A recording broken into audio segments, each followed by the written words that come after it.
कई बार मैंने मऊ की लड़ाई लड़ी, इस बार मौका आपके पास है। एक बार आप इस लड़ाई को, मेरी लड़ाई को भी लड़ो। आप एक बार मुझे ताकत दो। यहां जो हमारे मुस्लिम समाज के भाई बैठे, उनको भी कहना चाहता हूं, जब इस देश के तमाम नेता घर से भी नहीं निकल रहे थे, जब इस देश के तमाम नेता जिनको वोट देकर आपने ताकतवर बनाया, जिनके लिए आपने अपना सब कुछ निछावर किया, वो जब घर में पड़े सो रहे थे, तो भी मैं दिल्ली के ऐतिहासिक जमा मस्जिद की सीढ़ियों पर खड़ा होकर लड़ रहा था इस लड़ाई में। जब मुख्यमंत्री जी ये कह रहे थे कि मुसलमानों ने अपने आप तो खुद में लड़ाई में घुस गए और अपनी बहन बेटियों को सड़कों पर बिठा दिया है, तब भी अकेला चंद्रशेखर आजाद इस लड़ाई को सड़कों पर खड़ा होकर लड़ रहा था और जेल गया। आपको भी नेता पहचानने में देर हो रही है। आप भी ऐसे लोगों के भरोसे जो आपकी वोट लेके घर में घुस जाए।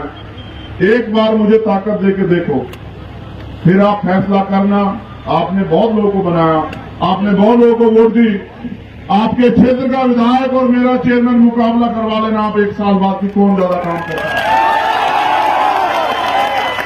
जब तक आप ताकत नहीं दोगे, तब तक कोई ताकतवर नहीं होगा।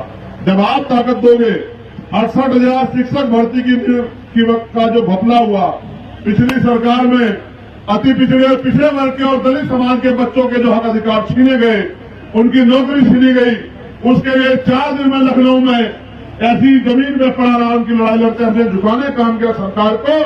लेकिन क्योंकि ऐसी सरकार है जो बिल्कुल निर्दयी है, क्रूर है, दलित पिछड़े वर्ग के बच्चों के 20,000 पद जो है सरकार खा गई।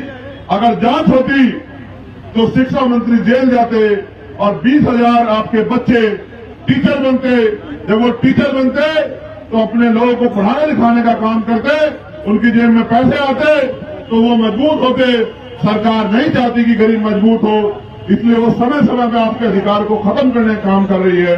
मेरे और आपके कंधों पर जिम्मेदारी है कि भारतीय संविधान की रक्षा सुरक्षा करनी है।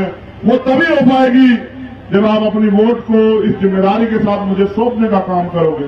क्योंकि माननीय काशीराम साहब कहते थे, मेरी बात पे गौर करो, कि वोट की रक्षा ऐसे करनी है जैसे बहन बेटी की रक्षा करते हैं। वोट की रक्षा कैसे करनी है? जैसे बहन बेटी की रक्षा करते हैं। और वोट को बेचना नहीं होता है, वोट को फेंकना नहीं होता है, वोट को जिम्मेदार आदमी को सौंपना होता है। अगर आपको मुझसे जिम्मेदार कोई लग रहा हो, मैं आपको खुले मन से कह रहा हूं, तो आप उसको सौंप देना। और अगर आपको लगता है कि आपका चंद्रशेखर आजाद जिम्मेदार है, तो अपने एक एक वोट को